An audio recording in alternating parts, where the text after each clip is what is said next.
রেসিপির পক্ষ থেকে শুভেচ্ছা অভিনন্দন।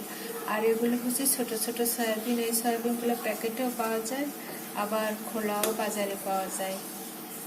যার কাছ থেকে যেটা নিতে পারে দোকানদার, কারো কাছে বিক্রি করে 350, কারো কাছে বিক্রি করে 200, কারো কাছে 160, কারো কাছে 120।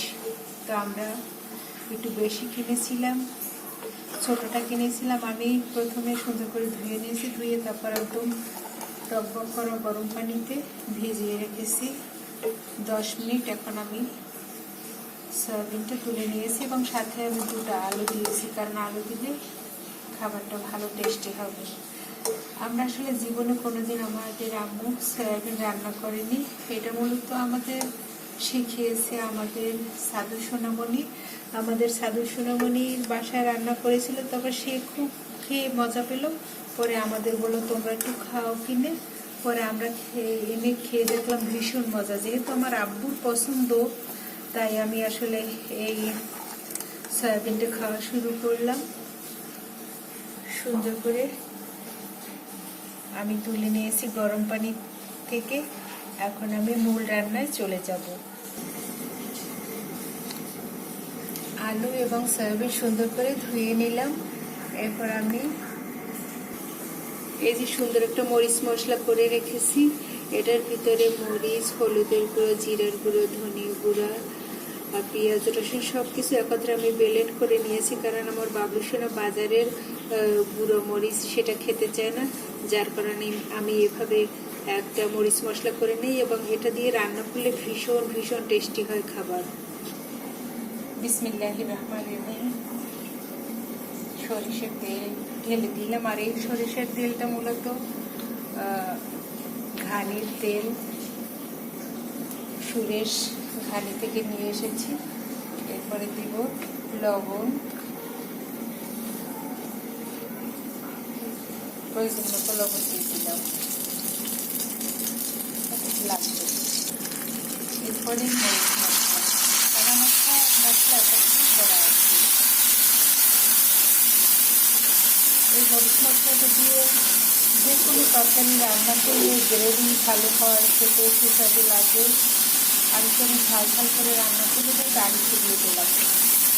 আজকে আমি কোনো গরম মশলা ইউজ করবো না, গরম মশলা ছাড়াই রান্না করবো, তাতেই আমার রান্নাটা খুব সুস্বাদু হবে এবং সুন্দর হবে। এবারে ঢেলে দিলাম সয়াবিন এবং আলু।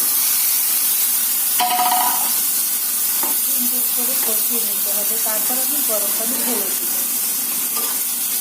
আর এটা রান্না করা এত সহজ, রান্না করার পরে মনে হবে সত্যি সত্যি কোনো মাংস আমি রান্না করেছি। কেউ না বললে আসলে বোঝার কোনো শক্তি নেই।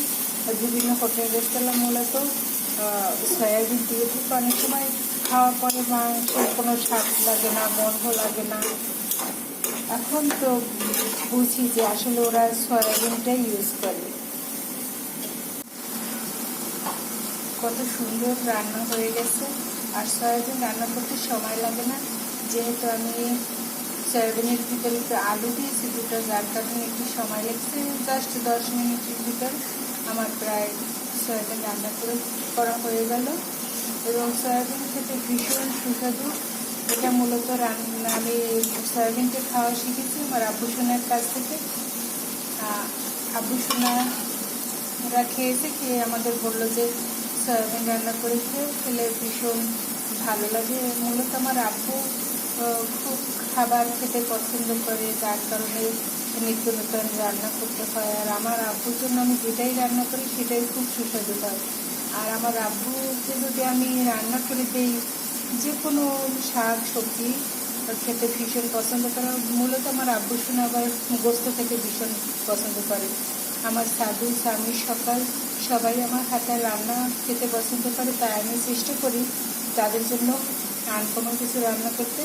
আর এটা মূলত আমার আব্বুসোনার কাছ থেকেই শিখেছি খাওয়া, কারণ আমরা কোনোদিন সয়াবিন খাইনি আর খাওয়ার ইচ্ছে ছিল না। কিন্তু আমার আব্বুসোনা বললো যে খেতে ভীষণ ভালো, তাই আমরাও খাওয়া শুরু করলাম।